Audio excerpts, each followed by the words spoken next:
El Estatuto Legal del Coloniaje fue todo un mecanismo destinado a impedir el progreso del país, concediendo a una compañía extranjera de extraer y explotar petróleo. The Falkland Islands and their dependencies remain British territory.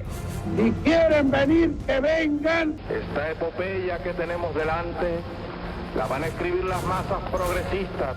En Ushuaia, capital de las Islas Malvinas, capital de la Tierra del Fuego, Antártida e islas del Atlántico Sur. No es por parte del Reino Unido un ejercicio de soberanía, es un ejercicio de colonialismo.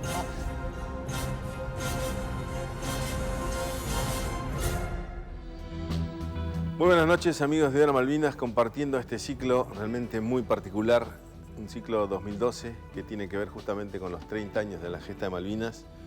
30 años que sí se caracterizan son porque es el año en el cual por fin se ha empezado a entablar y a realizar el reconocimiento hacia quienes dieron su vida por la patria y quienes aún son héroes y pueden contarla. Por eso desde aquí, desde el programa, venimos haciéndolo con esa intención y es justamente la mejor de nuestras ganas con toda la gente de Canal 11 y junto con el Centro de Combatientes compartir y acercar el testimonio de combate de todos aquellos que aún pueden contarla y que merecen nobleza obliga que se les siga llamando héroes de la Guerra de Malvinas. Bueno, para hoy vamos a invitar a quien fue cabo principal y mecánico aeronáutico Sergio Omar Boucher. ¿Cómo le va? ¿Cómo le va?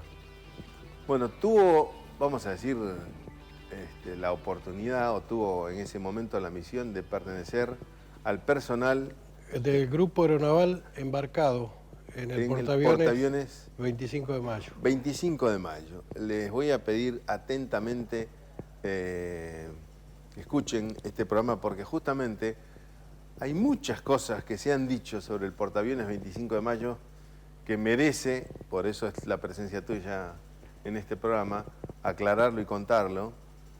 Y tenemos muchos datos, por suerte, para comentar hoy sobre qué pasó realmente con el 25 de mayo, con el portaaviones, y cuál fue su misión en el conflicto de las Malvinas, ¿no? Sí, sí. Antes de empezar todo esto, yo te pediría que me cuentes, ¿siempre estuviste trabajando en el 25 de mayo o a partir de qué momento empezaste a trabajar? Bueno, mi especialidad es mecánico aeronáutico. Por lo tanto, yo estaba destacado a la tercera escuadrilla de ataque, que eran los A4Q, y teníamos asiento en la base aeronaval Comandante Espora. Y cada vez que el portaaviones salía a operar, nosotros nos embarcábamos al portaaviones como grupo aeronaval embarcado, que íbamos como, digamos, para darle asistencia a los aviones. A los aviones. Desde el portaaviones. O sea, en caso tuyo, como mecánico aeronáutico, tenías que estar atento a cualquier desperfecto en los aviones y hacer las reparaciones. Sí, reparaciones, in situ. Claro. Hacíamos todo lo que era el mantenimiento del avión y todo lo que conlleva a que el avión esté en condiciones de vuelo. Antes del 2 de abril, sí. El 25 de mayo, tenía un cierto movimiento, hacía algún tipo de maniobra. Sí, se hacían sí. maniobras, digamos, como práctica, que salían a navegar con el grupo aeronaval, con toda la flota, se hacían ejercicios, previo, digamos, a lo que fue el año 82. Que eso, digamos, normalmente se hacen prácticas de aterrizaje en el portaaviones, aterrizaje y despegue y demás, ¿no? Todo lo que hace a la ejercitación de los pilotos y del personal en general, ¿no? Y llegado a ese punto, estabas trabajando, sí. En el caso tuyo, como mecánico de los aviones que pertenecía a la tercera al portaaviones. ¿Y en qué interín, en qué momento te agarra el 2 de abril? Bueno, en principio el portaaviones zarpa el 28 o 29 de marzo. Sin que ustedes supieran nada. Sin que supiéramos nada. En realidad se estaba dando un apoyo a la fuerza que desembarcó y que tomó las islas el 2 de abril. En esa oportunidad, al portaaviones fueron nada más que 2 aviones, 2 o 3, que eran apoyo a la fuerza de desembarco. Como, digamos, no hubo gran resistencia a la toma de Malvinas, el portaaviones vuelve a puerto y se prepara toda la escuadrilla para todo lo que podíamos, para salir ya a combatir para la guerra. Que eso fue más o menos si mal no recuerdo, el 18 o 20 de abril, creo que fue, no recuerdo bien la fecha, en la cual volvemos a zarpar con el portaaviones, y en esa oportunidad fuimos, digamos, en principio buscando la flota inglesa.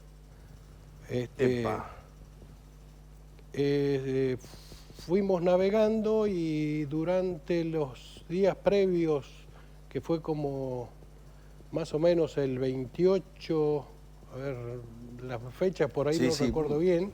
Un día más, un día menos. Pero 28, 30 de abril, estábamos, ya varias veces nos habían tocado zafarrancho arriba del portaaviones, que como que los submarinos nos detectaban y se hacían evasivas dentro con el portaaviones para tratar de que no nos encuentren. Claro.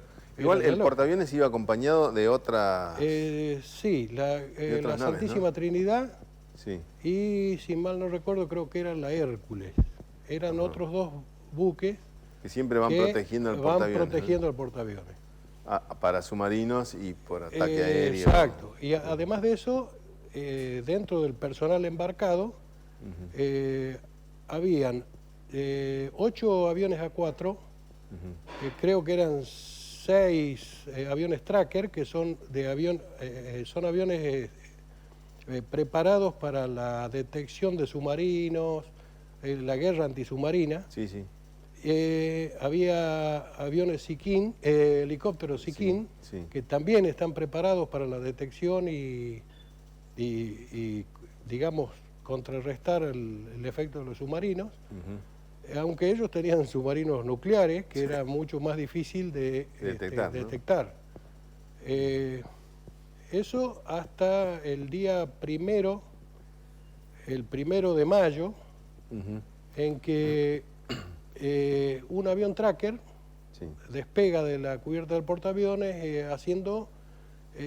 ellos hacían una especie de vuelo rasante y cada tanto se elevaban, para no ser detectados, se elevaban, hacían una barrida de radar y veían lo que había sobre superficie y volvían a tirarse abajo.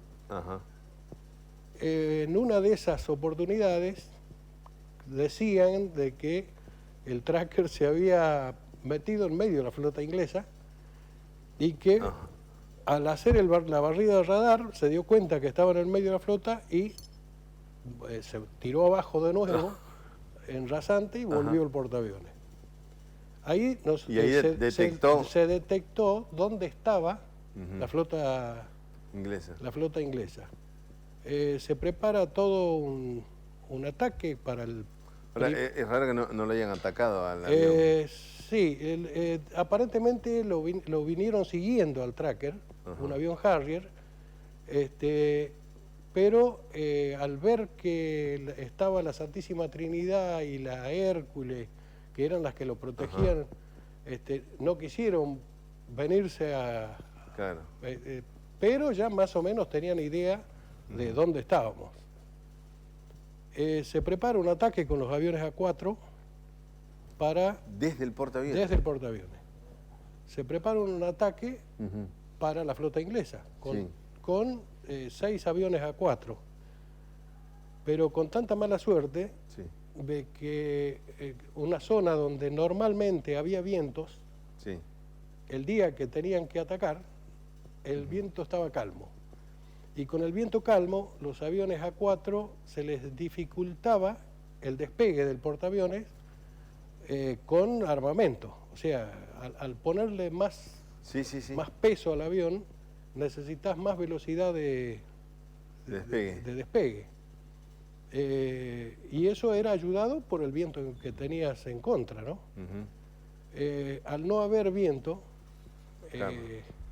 ¿Y las rampas de lanzamiento del portaaviones de esa estaban, época? Estaban preparadas. Pero igual no son pero, como las de claro, ahora, ¿no? Lógicamente. Eran de la Segunda Guerra Mundial. Claro, si bien... Para aviones más livianos incluso. Si bien al portaaviones era un portaaviones muy viejo, pero antes de que la Argentina lo compre, se le hicieron algunas modificaciones para que sean operados con aviones a reacción. Lógicamente que no se cambió todo el tema de catapultas y todo eso, que hace a que puedan operar aviones con... El peso no le daba al avión A4 con bombas para poder despegar, digamos, si no había viento. O sea que... Entonces se frustra ese ataque el día primero o el 2 de mayo, creo que fue a la mañana, por falta de viento. A posteriori... Estamos hablando horas antes del ataque al Belgrano. Exactamente. En ese o sea momento... que podría haber cambiado prácticamente... Otra de las cosas que podrían haber cambiado completamente toda la... Lo que los ingleses querían era hundir al portaaviones, que era la principal amenaza. La nave insignia encima. Era la nave insignia y la principal amenaza para la flota. Real amenaza. Claro. Porque con los aviones A4 tenías un rango de 300 millas, creo que era, alrededor, que vos podías salir a volar con los aviones, ir a atacar y volver. Tranquilamente. Bueno, te voy a pedir a que hacemos una pequeña pausa. Vamos a volver en instantes y realmente, como verán, una historia muy interesante que está demostrando que, a pesar de que mucha gente creyó que el 25 de mayo el portaaviones no había tenido ninguna participación, estamos demostrando que realmente sí la tuvo, y no se imaginan los documentos que tenemos acá que demuestran justamente cómo habría cambiado la historia si, en este caso, el viento hubiera sido favorable. El viento, imagínense, el viento. Bueno, hacemos una pausa y luego volvemos con Sergio Bouger, quien era mecánico aeronáutico del portaaviones 25 de mayo en el conflicto con las Malvinas.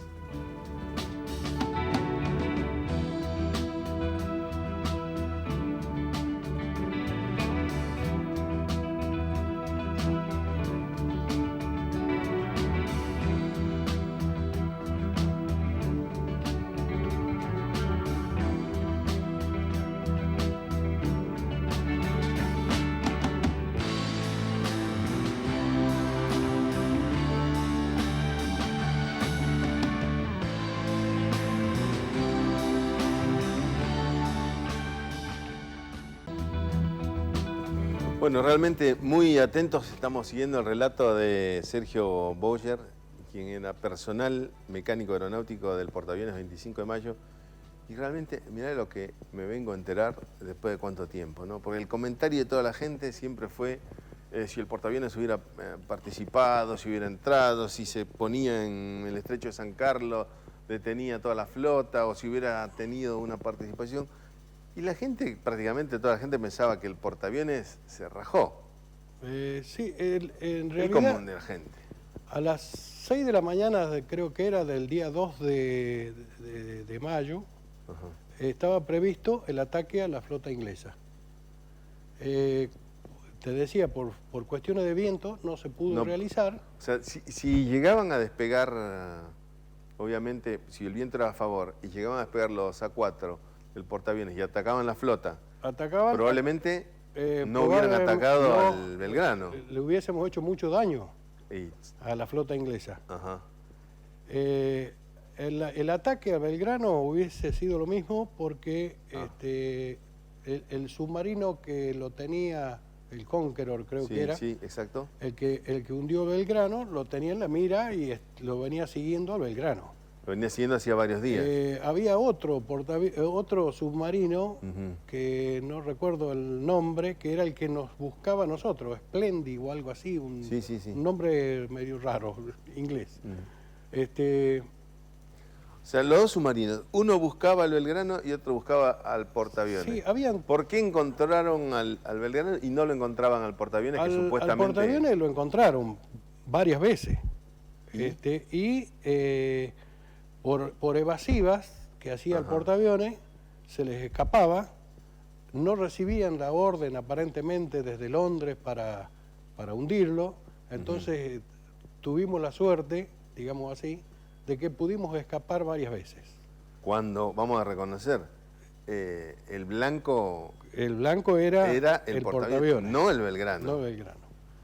El día 2 de mayo, cuando hunden el Belgrano, llegó la orden al portaaviones de que debía volver a puerto urgente. En principio, salir de aguas profundas, que aguas profundas era lo ideal para los submarinos nucleares.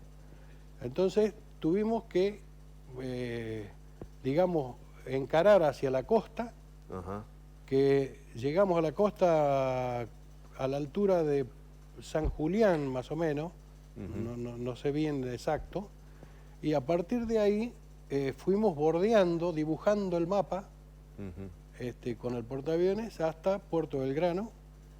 El destino nuestro era Puerto Belgrano. Para evitar, digamos, que sean detectados por los submarinos. Porque el submarino no podía atacar en aguas no profundas. Claro. Ahora, ahí permitime un segundito. Hemos sacado documentos que son muy interesantes, como en este caso, que dice hundan al portaaviones. Y en este documento que tenemos acá vamos a compartir algo para ser fieles a la letra que dice acá el documento. Es un documento que está a disposición de toda la gente, está en internet, dice textualmente, hundan al portaaviones, y bueno, si me permiten voy a compartir justamente de aquí un extracto de lo que se decía al respecto.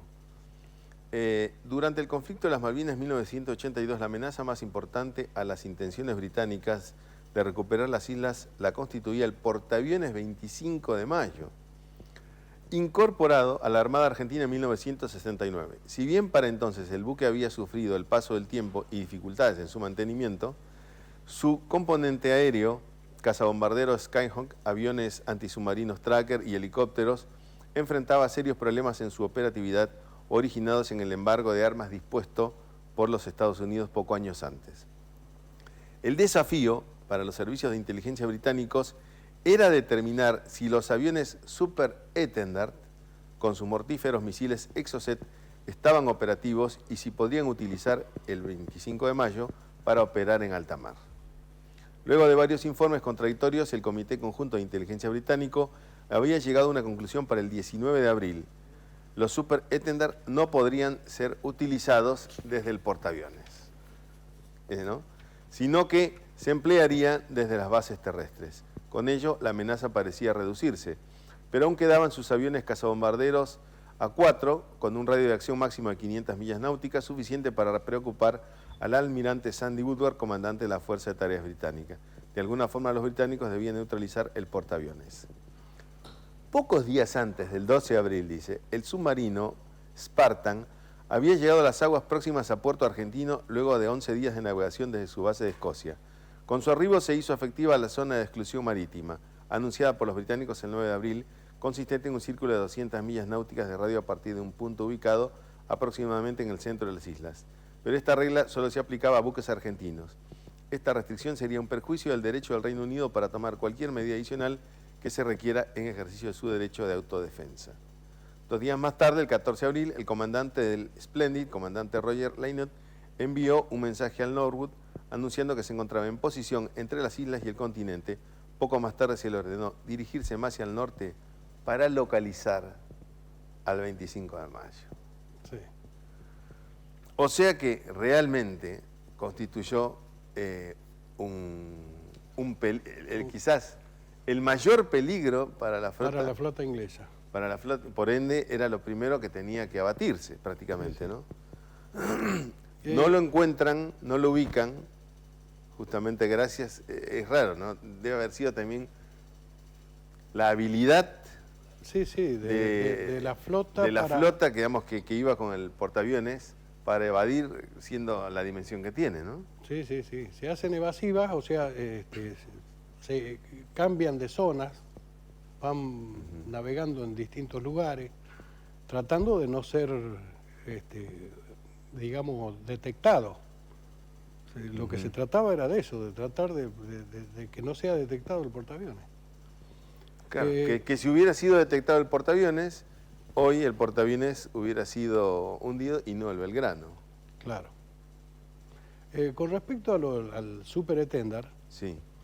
el Superetendard estaba en condiciones de despegar, digamos, de aterrizar y despegar.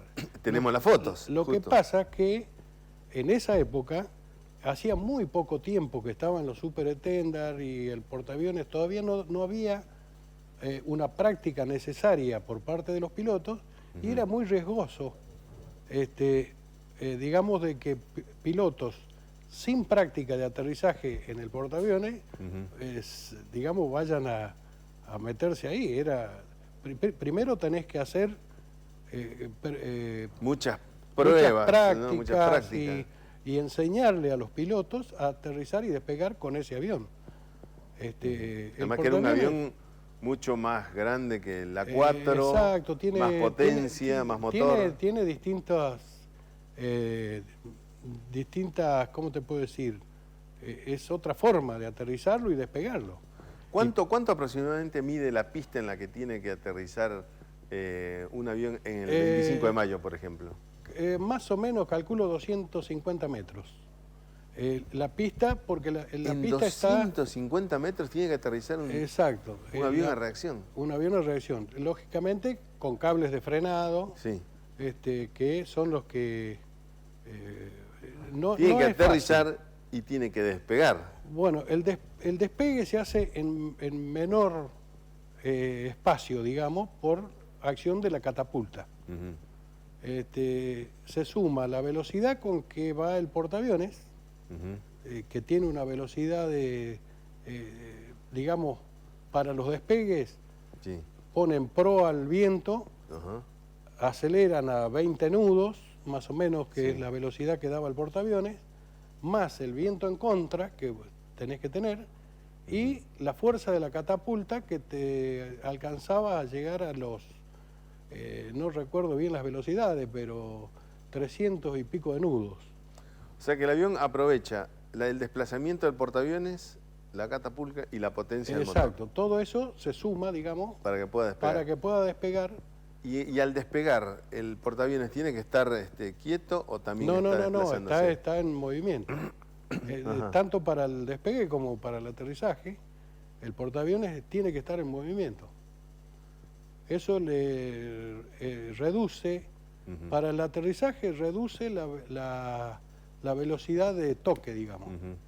Porque si va a 20 nudos el portaaviones y el avión que viene, digamos, la distancia, la diferencia, se reduce.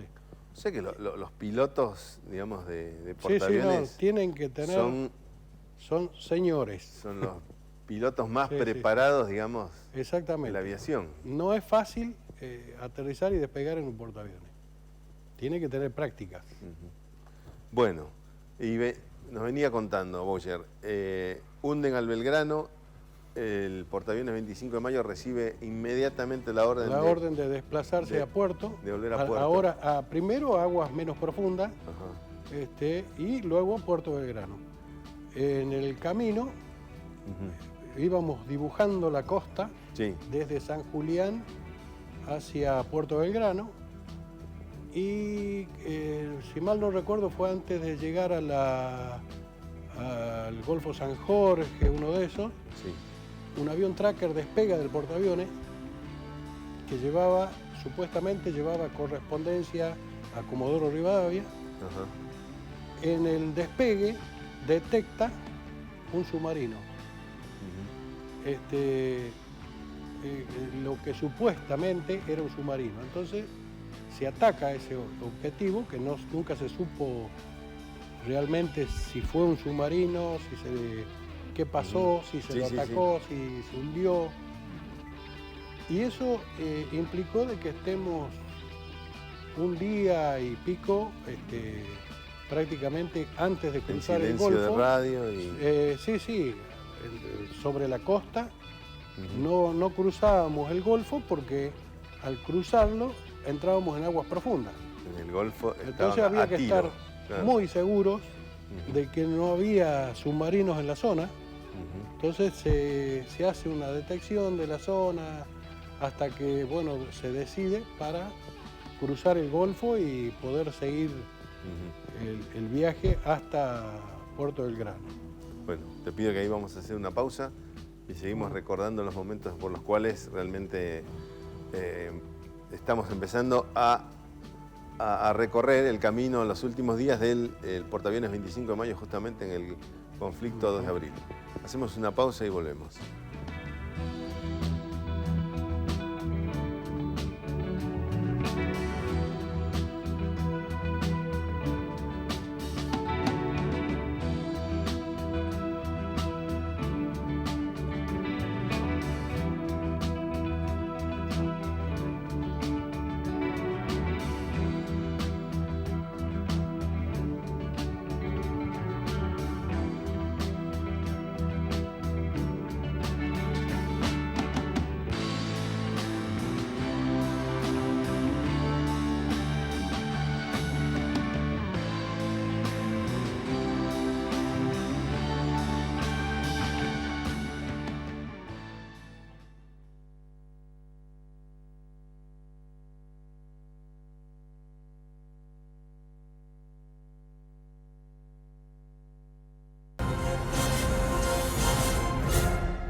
Bueno, realmente estamos atentos al relato de Sergio Boyer, quien era mecánico aeronáutico especializado en los A4, ¿no? En A4, sí.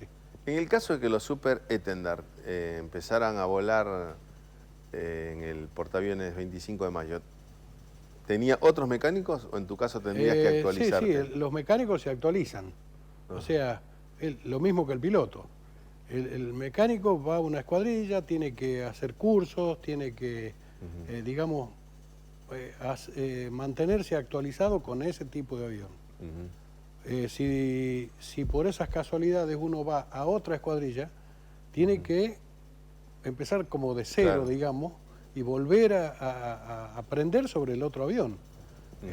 Cada uno se especializa en ese tipo de avión. Y en este caso, ¿cómo se detectan, por ejemplo, las fallas de un avión? Resulta difícil, ¿no? ¿O cómo ustedes realizan su trabajo? No, se hace el mantenimiento normal, se inspecciona, se revisa. Cuando el piloto sale a volar, cuando vuelve viene con una planilla de novedades y se tratan de ir levantando esas novedades. Porque un avión no se puede esperar a que falle. No se puede directamente... esperar. Y si no hay una falla, digamos, muy evidente, hay que buscarla y el avión no sale a volar hasta que no esté en condiciones. Bueno, antes de seguir con este relato, voy a compartir nuevamente de este informe muy interesante que está hecho por es un informe hecho nada más ni nada menos que por los ingleses. Y en otro extracto dice una parte muy interesante, dice, la Royal Navy presionaba al gabinete de guerra para tener reglas de enfrentamiento más flexibles. Los submarinos nucleares no podían atacar buques de superficie a menos que fueran defensa propia, pero sí a submarinos convencionales que fueran detectados. El gabinete de guerra se reunió en la mañana del 22 de abril y discutió que si se decidía interceptar el grupo del portaaviones con uno de los submarinos, a este le tomaría unas 36 horas para llegar a la posición estimada. Entonces se consideró que como no podía ordenarse un ataque sobre el portaaviones, con las reglas de enfrentamiento existentes, no tenía sentido emplear a un submarino solo para explorar. Sin embargo, dice, pese a ello, el 23 de abril, el Splendid detectó al portaaviones navegando hacia el sur a pocas millas de la costa desde su base de Puerto Belgrano. Como el submarino se encontraba muy alejado de la SEM, no podía atacarlo. Inmediatamente transmitió un mensaje para obtener el cambio en las reglas de enfrentamiento y así atacar al buque.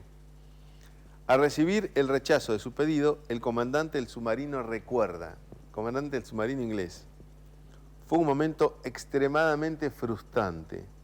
Realmente pensé que lo tenía. El HMS Splendid debió abandonar el contacto. Sí. Hasta la suerte. Hasta la suerte de ayudó. que, de que, digamos, las reglas de la guerra de ese momento... ¿Qué sería, podés explicarme más, qué sería justamente unas reglas flexibles y otras no flexibles? Sí, sin embargo, el Conqueror, que fue el que hundió el Belgrano, era un submarino... que violó todas las reglas habidas y por haber. Exactamente. Ajá. Porque si ellos, en esas condiciones, nos podían haber hundido, supuestamente, digamos, apenas nos detectaron. Pero, Ajá. bueno, eso también hace de que las evasivas que te decía que se hacían con el portaaviones, hacía más difícil también la detección del portaaviones. Más es muy curioso, ¿no? Porque estamos hablando del 23 de abril, que supuestamente el Splendid lo tuvo en la mira. Sí. Las condiciones políticas aún no estaban tan tensas ni tan difíciles, y como mucho lo dice hasta un diputado laborista, hace el comentario que dice que en realidad Margaret Thatcher en ese momento quería asegurar su posición política y obtener el mayor rédito posible de la guerra. Claro, exacto. Al 23 de abril la cosa todavía era discutible, pero llegado más adelante la cosa se fue poniendo más difícil.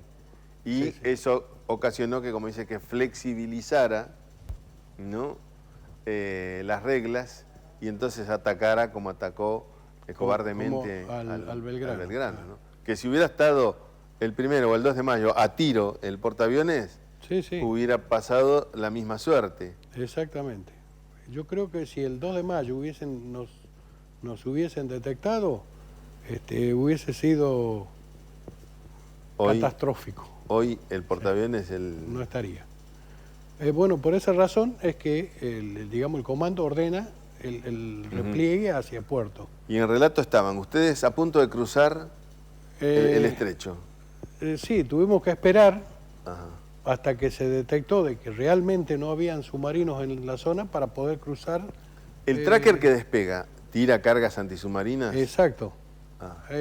Hay unas, no cargas antisubmarinas, son una especie de sonoboyas, se llaman, que se tiran al agua, se hace una triangulación. Esa triangulación hace de que tienen unos hidrófonos.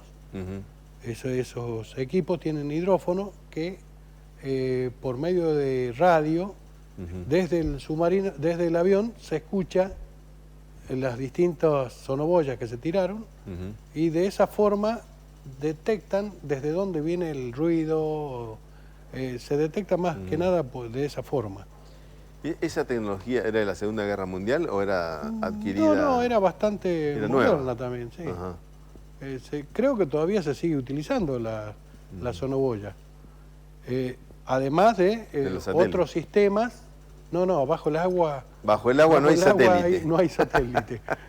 Bajo el agua tenés, bueno, no, digamos, hay un equipo que sirve para la detección bajo el agua, que es justamente con los ruidos. Digamos, se detecta por ruido. Sonar, una especie de sonar. Por sonar únicamente. Y se hace una triangulación para saber de dónde viene el determinado ruido, si corresponde a un motor, si corresponde a en fin, distintos tipos de un cardumen de peces que también Claro, hacen que también ruido se ve. bajo el agua. Ahora, lo que queda pensando es, hunden al Belgrano y le dan la orden al 25 de mayo para volver a Para puerto. volver a puerto. Y lo que queda la pregunta es, ¿por qué no, en vez de ir al haber sido hundido el Belgrano, por qué no fue al combate directamente? Porque era muy riesgoso con los submarinos atómicos que tenían ellos. Digamos, hubiese sido... Ir al muelle Claro, directamente. cuando se supo de que Inglaterra no respetaba reglas Ajá, y que hundieron al Belgrano, sí. así como hundieron al Belgrano, podrían haber hundido al portaaviones. Y afortunadamente nosotros teníamos el mejor portaaviones del mundo, que era toda la costa argentina. Ah, Podíamos operar desde cualquier base aeronaval o desde cualquier base desde la costa. claro. Estamos en condiciones. Nosotros entramos a puerto el día, si mal no recuerdo, el 10 de mayo, volvimos a Puerto Belgrano y el mismo 10 de mayo nos embarcamos con, nos fuimos con todos los aviones, acá vinimos a Río Grande. Y continuamos la operación desde Río Grande. En Río Grande estaban aviones A4C de Fuerza Aérea, los A4Q nuestros, Sí. habían Super Etender. Super Etender, estaban los Mirage, Ajá. los Dagger, que Sí, eran sí, de sí. Fuerza Aérea, y la gran parte de las operaciones se siguieron desde Río Grande. No me respondas, vamos a ir al corte haciéndote esta pregunta. ¿Tuviste la oportunidad de ver los Mirage que Perú envió para ayudar a la Argentina? ¿Cómo? Los Mirage que Perú envió en Sí. Eran Dagger. Ajá, sí. Eran Dagger que Perú entregó, digamos, en principio creo que querían incluso poner los pilotos ellos. Vamos a hacer ahí la pausa y me seguís contando con ese tema que es muy interesante. Hacemos nuevamente la última pausa y luego volvemos con Sergio Boyer, quien está contando esta historia que muchos no la conocen, que es la misión del portaaviones 25 de mayo en el conflicto de nuestras Islas Malvinas.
Bueno, último bloque. Estábamos hablando, Boyer, al respecto de... fue testigo de los aviones peruanos que vinieron a prestar ayuda a la Argentina en el conflicto de Malvinas. Sí, ¿Eran yo sé Mirage? que eran Dagger, ¿no? aviones, creo que eran Dagger, Sí. que es digamos, una versión de Mirage modificada por los israelitas, creo que. Exacto. ¿Estaban en dónde? ¿En el aeropuerto de Río Grande? En Río Grande había un grupo de Dagger, Sí, que yo no te sé decir si exactamente eran esos o cuáles. claro. Pero estaban ahí. Pero había un grupo de Mirage que estaban operando desde Río Grande. Así como también habían aviones bandeirantes que eran facilitados por Brasil. que también entraron Mira. dentro de... se hacía exploración y una serie de cosas. Desde Río Grande, digamos, tuvimos varios episodios. Sí. Aquellos que viven en Río Grande por ahí pueden acordarse de que un día aparecieron los aviones a la madrugada en medio de las rutas. Exactamente. Porque hubo digamos, un zafarrancho, digamos así, de que decían que nos iban a atacar con aviones bombarderos. Y que habían detectado supuestamente aviones que venían directamente a volar Río Grande. Claro, en este caso, atacar Río Grande sería, como dijiste, atacar el portaaviones, el portaaviones de Río Grande, que claro. hacía los efectos Claro, de... porque estaba en ese momento haciendo los efectos de portaaviones. De portaaviones, claro. Por esa razón, esa noche no dormimos. Tuvimos que sacar todos los aviones, tanto nosotros como la gente de Fuerza Aérea. ¿Y a dónde los llevaron? A las rutas. Se sacaban los aviones a las rutas y se despejaba la pista. Por eso es que en Río Grande hay una ruta como de... hay una parte de la ruta que quedó muy ancha y que dicen que era como... Esto te estoy hablando, eso fue antes. Antes. Esas pistas que se ven Sí. son de la época del 78. Ah. Nosotros sacamos a las rutas Sí. los aviones que estaban en el camino que va al aeropuerto.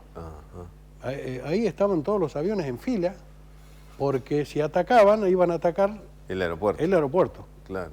Entonces, de esa forma teníamos la posibilidad de salvar aviones, por lo menos. Bueno, realmente sorprende que no haya sido atacado, ¿no? No, porque ya se metían en un conflicto más grande, porque ya era atacar el continente. Claro. Supongo yo que debe haber sido por eso. De todas maneras, hubieron algunos...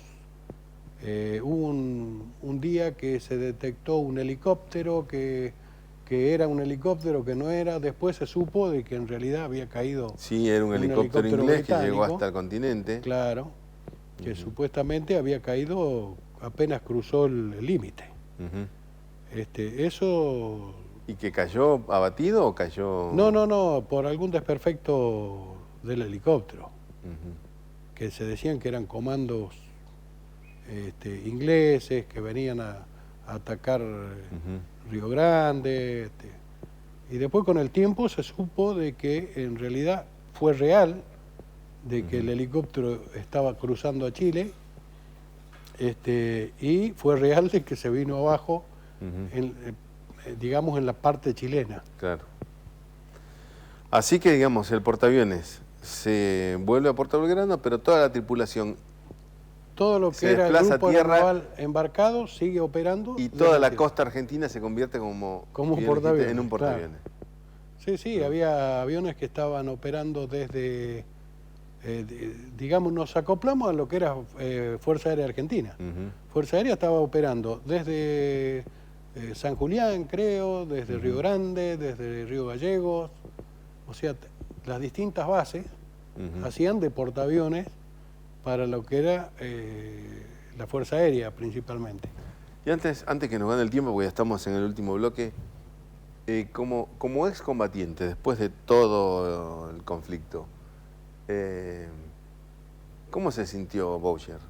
¿Reconocido, no reconocido, olvidado? Bueno, en un principio, digamos, tal es así como decís vos, el portaaviones no figuró, no se quiso reconocer, se lo tapó. Los mismos, digamos, hubo un poco de que durante muchos años no queríamos que hablemos del tema, y eso lógicamente uno lo hace sentir mal. Pero con el correr del tiempo, por suerte las cosas van cambiando y uno puede expresar lo que sintió en ese momento y lógicamente yo no soy el más apropiado para hablar de todo esto porque hay otros que sufrieron y mucho de pérdidas de... Yo tengo, digamos, perdí compañeros en la guerra, capitán Zubizarreta, que fue uno de los que murió en Río Grande por por problemas del conflicto. Teniente Márquez, que también era piloto de A4, que también falleció, digamos, en combate. El capitán Filippi, que fue uno de los que está vivo, sí, por suerte, pero que fue uno de los que se eyectó en las islas, y tuvo la suerte de poder sobrevivir en plena guerra, digamos, dentro de lo que es Malvinas. Teniente Arca, que también le pasó algo parecido. Bueno, pero por suerte ellos están vivos. Los que fallecieron son Teniente Márquez y Capitán Zubizarreta de mi escuadrilla. Bueno, Boucher, yo le agradezco muchísimo realmente su testimonio en Hora Malvinas, que ha sido esclarecedor realmente, porque hasta ahora era muy poco lo que se sabía de la participación del portaaviones en el conflicto. Y bueno, te agradezco mucho que hayas venido y al contrario, que hayas contado el testimonio de un excombatiente que estuvo en el portaaviones 25 de mayo. muy bien. Bueno, de esta manera nosotros nos despedimos. Hasta un próximo Hora Malvinas, como decimos siempre, hasta el momento en que este programa se transmita desde nuestras Islas Malvinas, donde corresponde. Hasta un próximo programa, un gusto haber compartido esta noche con ustedes. Gracias por estar con nosotros.